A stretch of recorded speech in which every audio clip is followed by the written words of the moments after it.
dev culinaire. Ouais, c'est à peu près ça. Un influenceur qui défend les féministes. Contexte, elle défend cet homme car les femmes ne veulent pas qu'il les défende. Ok, on va regarder. Je vais me faire insulter et je sais par qui, mais vous voyez Antoine Goretti. C'est l'un des rares hommes hétérosexuels, qui ne fait pas partie de la communauté LGBT que j'ai vu s'exprimer en faveur des femmes, en faveur du féminisme, en faveur de la sécurité des femmes tout simplement. J'ai vu quelques petits comptes en parler, mais des personnes... Ça c'est bien, ça c'est intéressant. On a parlé la dernière fois, je disais souvent que... On a vu beaucoup de vidéos où les femmes justement se plaignaient qu'il y ait énormément d'hommes qui défendent les femmes et que du coup ils invisibilisaient la femme en les soutenant dans leur mouvement. Tu vois? Donc... Ok, intéressant. Qui ont de la notoriété, de la visibilité comme lui, pas du tout. Et sinon, comme je vous l'ai dit, on a énormément d'hommes qui font partie de la communauté LGBT, et c'est très bien, mais c'est majoritairement des hommes cisgenres hétérosexuels qu'on a peur en tant que victimes de viol. Parce que ce sont eux, dans les stats, qui représentent la majorité. Et on le voit bien avec le procès Mazan, encore une fois, on envoie toute notre force, on n'arrêtera pas tous les jours. Et ce que je comprends pas, c'est que du coup, cet homme, ce bel homme, on va pas se mentir, parce qu'il était en télé-réalité, et souvent ils sont tous beaux là-bas, même si c'est les goûts et les couleurs, certains remettent en question, tellement ils ont le seum, tellement ils ont le QI d'un bulot, le fait qu'il soit légitime, parce que peut-être qu'il ferait ça pour attirer des minettes. Donc Antoine va aller se renseigner sur des affaires, va penser une réflexion, bien parler, bien exprimer et argumenter avec des sources, pour draguer des minettes. Bah oui, mais en fait, ça en dit long sur votre propre réflexion miroir que vous envoyez sur lui. Ok, donc si j'ai bien compris, c'est une personne de télé-réalité, c'est bien ça. Donc c'est une personne qui a besoin de faire attention à son image, n'est-ce pas? Ok, je peux comprendre les accusations, enfin, les soupçons du moins. Attends, ça veut pas dire que c'est forcément le cas. Mais ok, il peut y avoir du sens, mais... Je parle d'Antoine parce que c'est l'exemple le plus parlant, surtout que récemment, il a fait une remise en question sur le fait qu'il peut-être invisibilisait les féministes, les femmes féministes du coup, parce qu'il peut y avoir aussi des hommes, merci à vous. Bref, rien que ça fait plaisir, mais t'auras encore des empêcheurs de tourner en rond. Pour vous, c'est pas possible que Antoine Goretti puisse être honnête dans ses propos. Et majoritairement, qui n'est pas d'accord avec lui, d'autres hommes.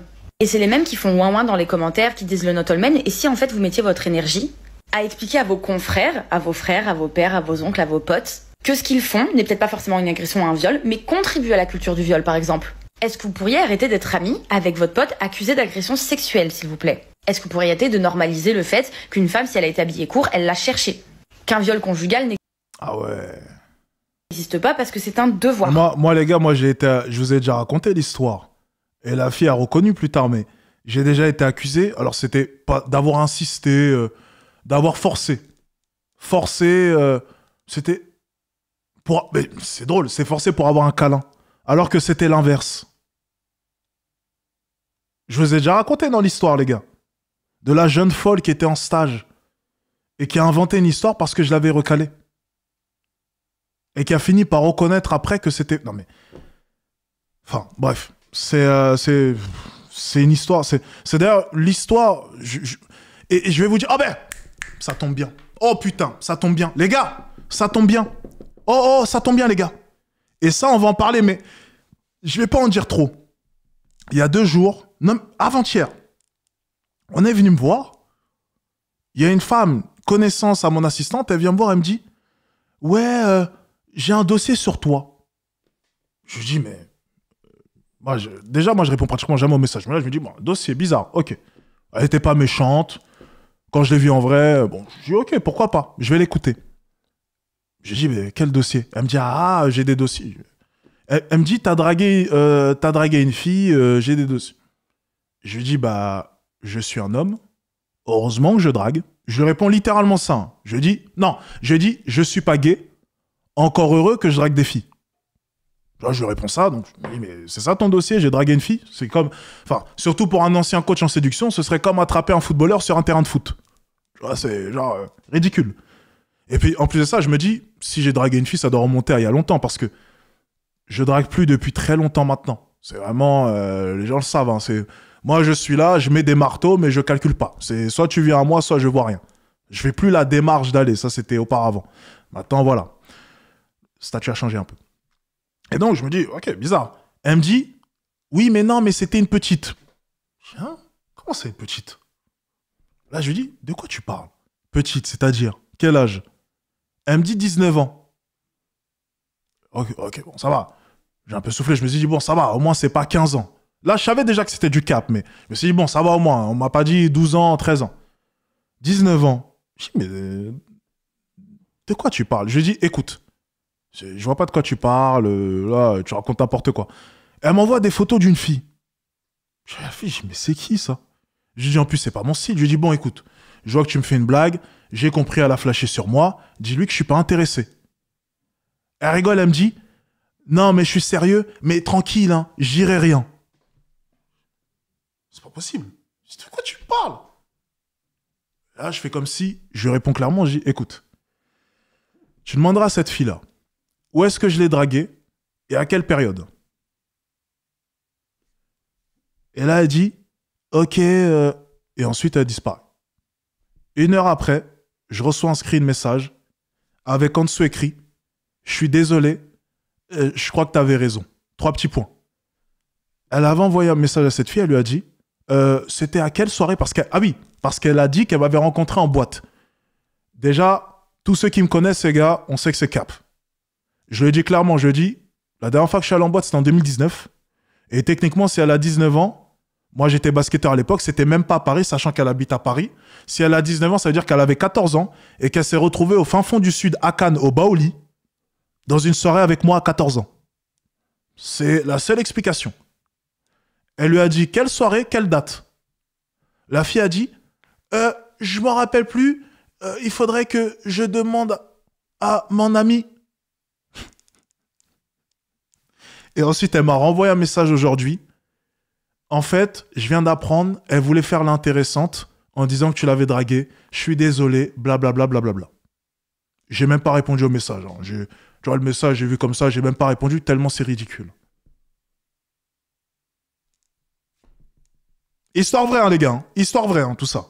Je mens pas. Hein. Histoire vraie. Rien qu'aujourd'hui, elle m'a envoyé un message pour s'excuser. Enfin, du moins pour dire, ok, d'accord, en fait, elle avait inventé... Enfin... Vous voyez ce que je veux dire? C'est abusé. Genre, vous vous rendez compte ou pas? Ça veut dire qu'il y a une petite de 19 ans, pour avoir l'air intéressante, parce que en gros, on a dû parler de moi, j'imagine. Elle a dit, moi, il m'avait déjà dragué en boîte, hein. Il m'avait déjà dragué... Déjà... C'est pas de sa faute, elle sait pas, mais je sors pas en boîte, c'est impossible. Dernière fois, c'était en 2019, j'étais basketteur.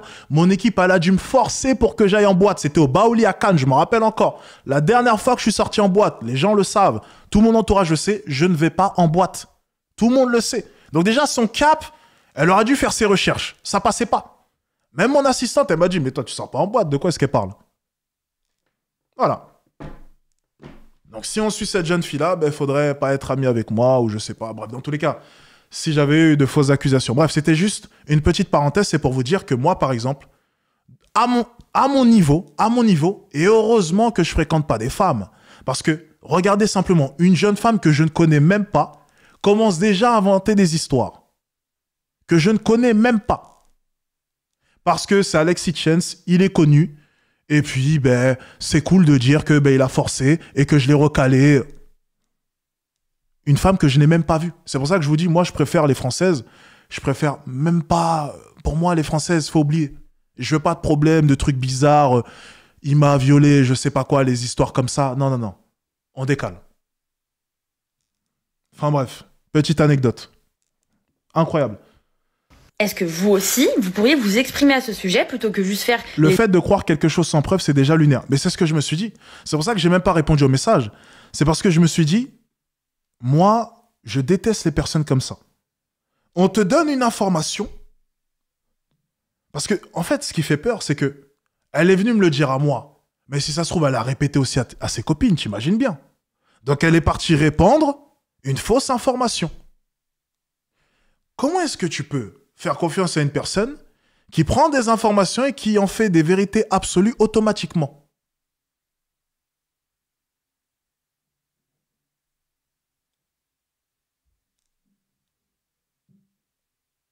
Genre, et moi, j'ai aucun problème à draguer des filles ou peu importe. Si je l'avais dragué, j'aurais dit, je l'ai dragué, mais ce qui est énervant, c'est que c'est faux. Qu'une fille vienne et puis dise, oh, il m'a dragué. Bah oui, c'est Alexis Chen, c'est un dragueur. Ok, je veux bien. Mais que ce soit faux, ça fait peur quand même, les gars, non? Je suis désolé, ça fait peur. Pas peur pour moi, parce que moi, dans tous les cas, moi, je m'en carre le cul, vous me connaissez, j'ai des avocats, j'ai tout ce qu'il faut. Ça va être dur de m'atteindre. Mais je me dis, bordel, ça existe vraiment, les gars. Il y a certaines filles qui veulent attirer l'attention. Faut faire attention. Faites attention, les gars. Faites vraiment attention. Les hommes de Cro-Magnon dans les commentaires. Parce que non, Bernard... Attendez, j'ai juste besoin de m'informer un peu sur cet influenceur. Est-ce qu'elle a un peu... Ok, d'accord. Donc... Antoine Goretti. Ok. On va juste aller regarder son TikTok à lui. Pour que je comprenne un peu le... On va essayer de comprendre un peu le... personnage. Hop là. On va aller regarder un peu. D'habitude, une... Alors, j'apprends au mec où je les termine, allié féministe, allié LGBT... Oh.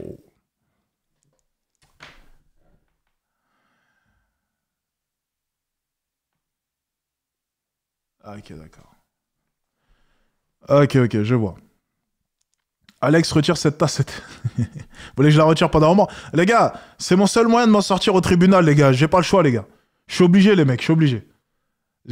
Ok, donc là, on passe à la vidéo du coup suivante en rapport avec la première que l'on vient de voir. C'est cet influenceur quelques semaines...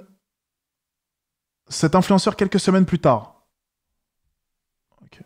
Et j'ai réalisé en fait ce que j'étais en train de faire d'important. Ok, attendez. Cet influenceur quelques semaines plus tard. Je vais augmenter le son. Parce que j'ai pas l'impression que... Et elle a crié.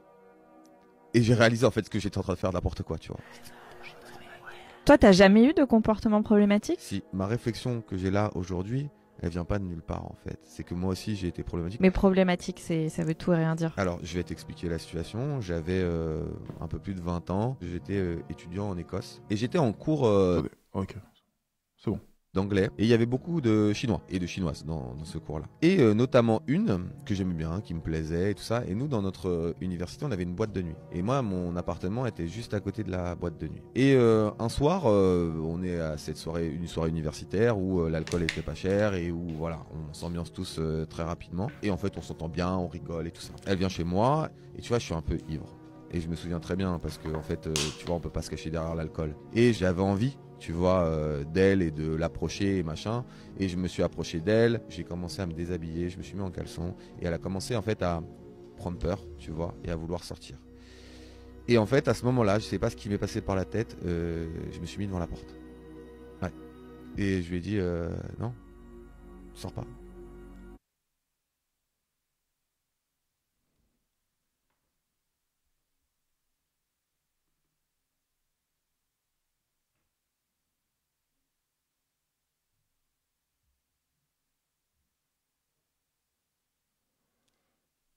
Attendez.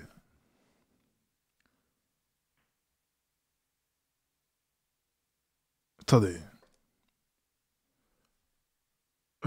C'est le même gars.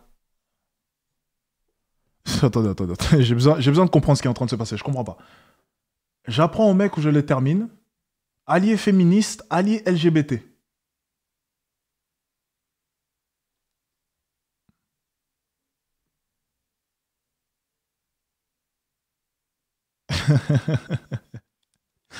C'est lunaire, ça. Attendez.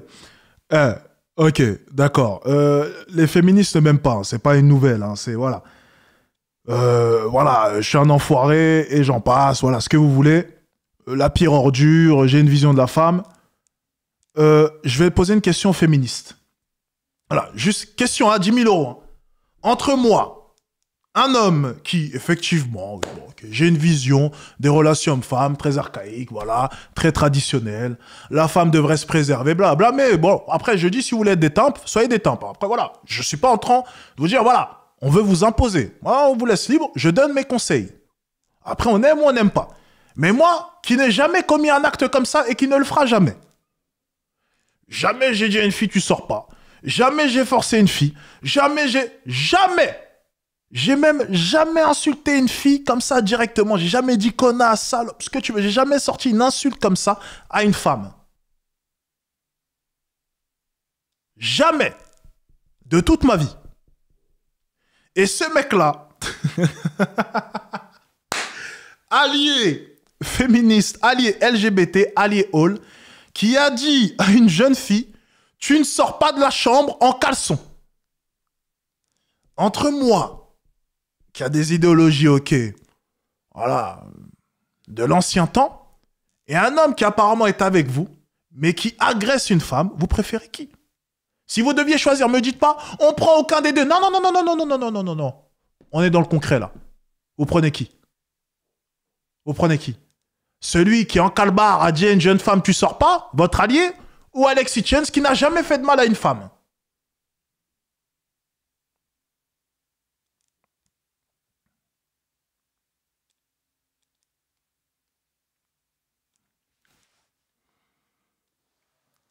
Ah! J'ai besoin d'une réponse, s'il vous plaît. J'ai besoin d'une réponse. Parce qu'on peut me reprocher beaucoup de choses, hein. Mais au moins, moi, je suis honnête, tu vois. Je joue pas le faux cul, moi. Lorsque je parle, je pratique ce que je dis, tu vois. Voilà. C'est ce qui fait ma force, d'ailleurs. Lorsque j'ai un truc, je le fais. Je suis pas là pour avoir une belle image, pour faire semblant. C'est pas mon style, je pense que tout le monde l'a compris, j'en ai rien à foutre. Vous pouvez penser ce que vous voulez de moi, mais on peut pas me reprocher une chose, c'est que je suis putain d'honnête. C'est la seule chose qu'on peut pas me reprocher. Je dis ce que je pense. Je joue pas un rôle.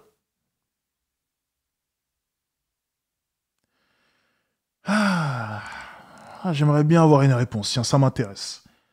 Ok. Par contre, je suis choqué par la vidéo. Attendez, parce que c'est pas fini. Tu vois, je sais que ça me... Oh, maintenant il va pleurer. Oh, mais attendez, mais tout le monde nous joue la carte du pleur ce soir, c'est pas possible. Attendez, c'est la deuxième vidéo où quelqu'un pleure. Mais c'est trop facile.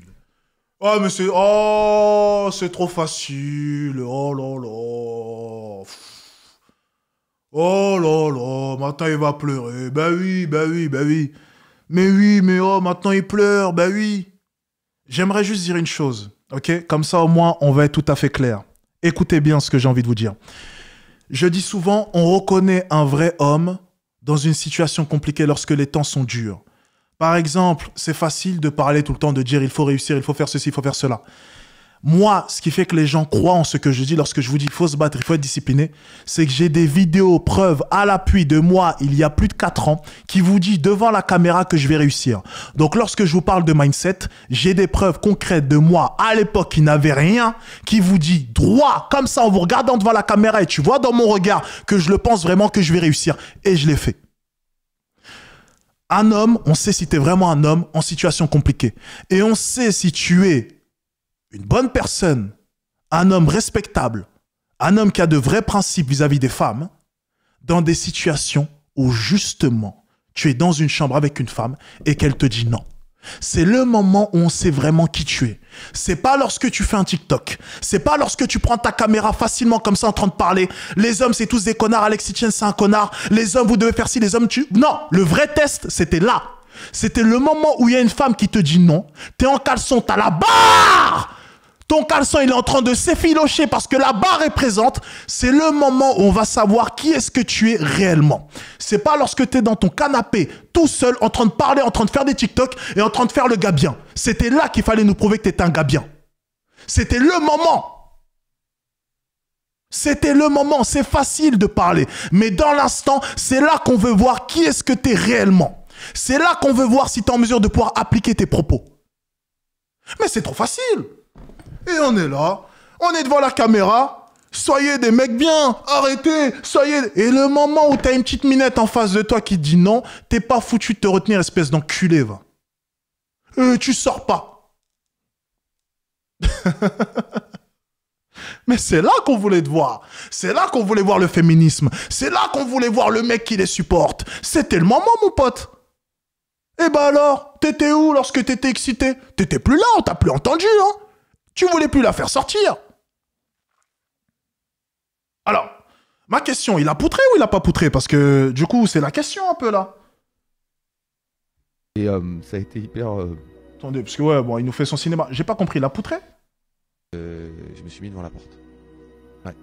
Et je lui ai dit, non, sors pas. Tu vois, je sais que ça me... Et ça a été hyper... Il a poutré ou pas?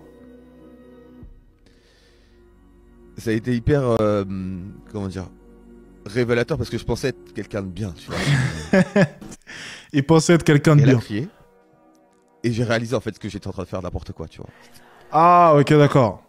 Ok. Donc c'était au début. Donc elle a crié. Alors c'est encore problématique là ce qu'il vient de dire. Ça veut dire que si elle n'avait pas crié et elle s'était simplement laissée faire, il serait allé jusqu'où?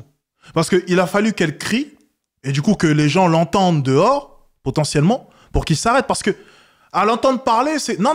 C'est les cris qui ont fait que cet homme-là s'est arrêté. On est bien d'accord. On a entendu la même histoire. C'est parce qu'elle a crié. Ma question, si elle n'avait pas crié, elle aurait fait quoi? Si, comme certaines femmes dans ce genre de situation-là, elle est tétanisée et elle n'arrive plus à bouger et elle se dit simplement la meilleure chose à faire, c'est de me laisser faire. Il aurait fait quoi? Monsieur l'allié des féministes. Monsieur l'allié des féministes. Il aurait fait quoi?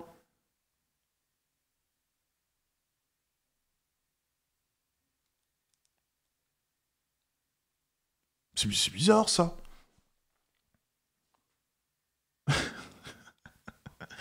Je vous jure, je sais pas si vous avez compris ce que j'essaie de vous dire, mais le vrai test, c'est en situation.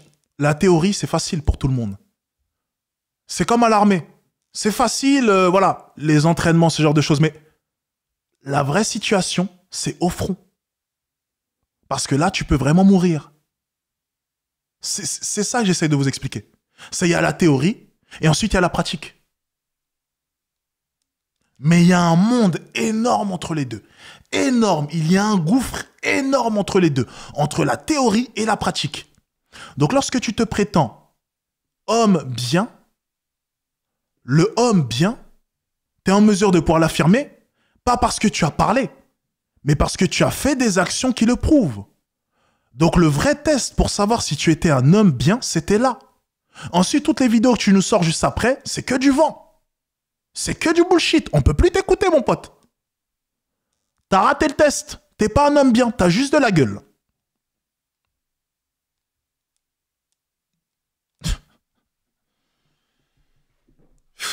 J'hallucine, quoi. C'est trop facile.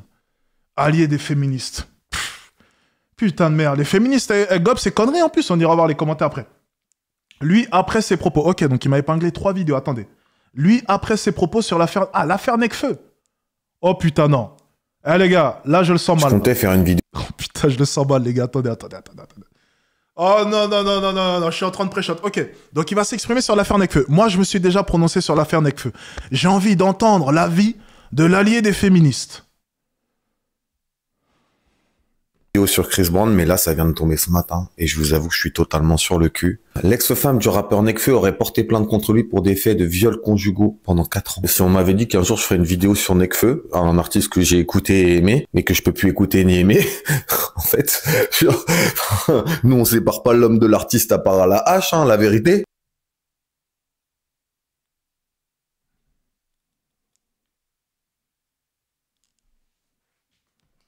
Attendez. J'ai besoin de quelques temps pour réfléchir, là. Attendez.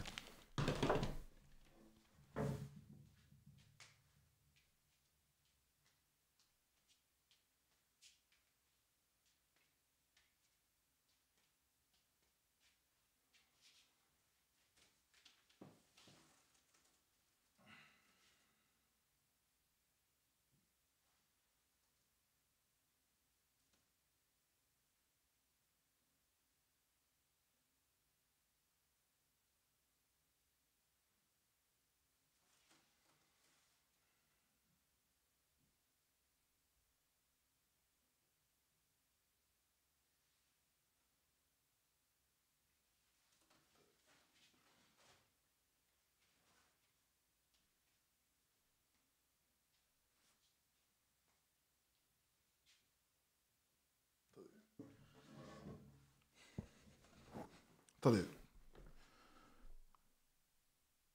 Il y a un truc que j'ai pas compris, là. Il y a un truc... Attendez, il me faut... Attendez, j'essaie de comprendre. C'est juste que je comprenne bien. C'est bien l'homme qui a fait le podcast juste avant. Je suis pas fou. C'est le même.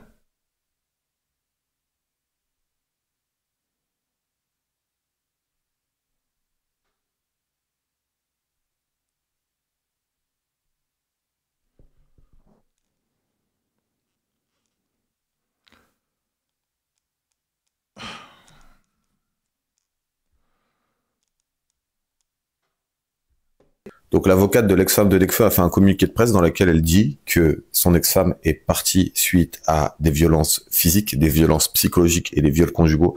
Elle est partie alors qu'elle était enceinte de 5 mois. C'est bien beau de chanter l'amour. Je m'attendais pas du tout à ça venant de ce mec-là. Je me suis dit, il a toujours semblé très éveillé, très conscient des problèmes qu'il y a dans ce monde et j'aurais jamais misé 1 euro sur le fait que ce mec-là puisse être un agresseur. Apparemment, l'ex-femme de Nekfeu veut rendre cette accusation publique parce qu'elle vit dans la peur de ce qu'elle dit depuis. Ce mec est schizophrène? Non, je parle très... Non, mais c'est même pas pour rigoler. Je pense qu'il est sérieux dans sa vidéo, là. Je pense qu'il ne... Non, mais c'est de la folie, là, ce qu'on est en train de voir. Est-ce que vous êtes au courant que c'est très... C'est fou, ce qu'on est en train de voir. C'est de la schizophrénie. Devant nos yeux. Ce mec, là, je le vois à son regard, il est persuadé de ce qu'il raconte. Il est sûr de ce qu'il raconte.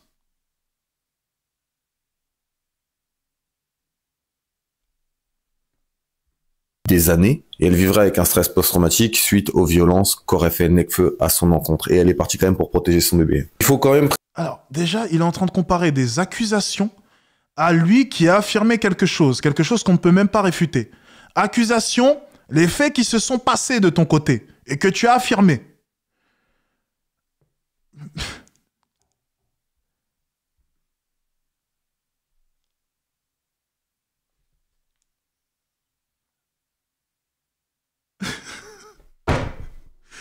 Je suis abasourdi. Eh, je vous jure, c'est là... Je suis abasourdi. Non, mais je vous jure, là par contre, là, sincèrement, je vous jure, je suis abasourdi. Mais ça n'a aucun sens. Ça n'a aucun sens. Il a fait quoi comme autre vidéo? Mais il est fou.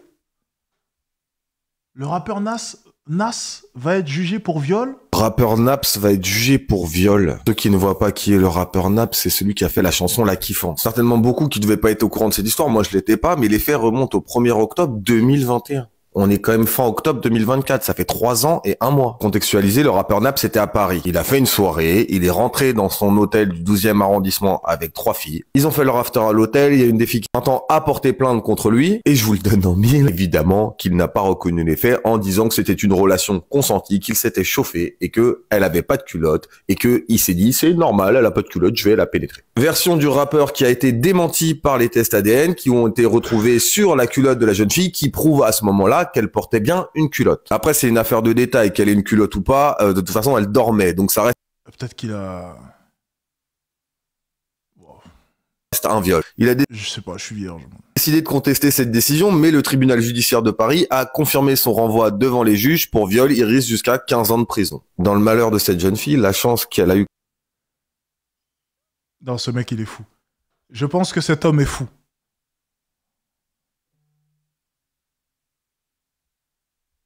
Merci pour toutes tes vidéos. Mais je comprends pas. Mais... Je comptais faire une vidéo sur Chris Brown.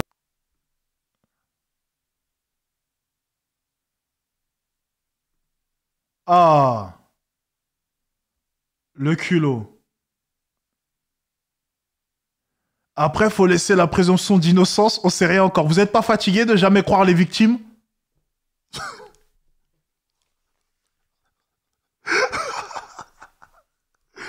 J'abandonne, c'est bon. Les gars, on arrête.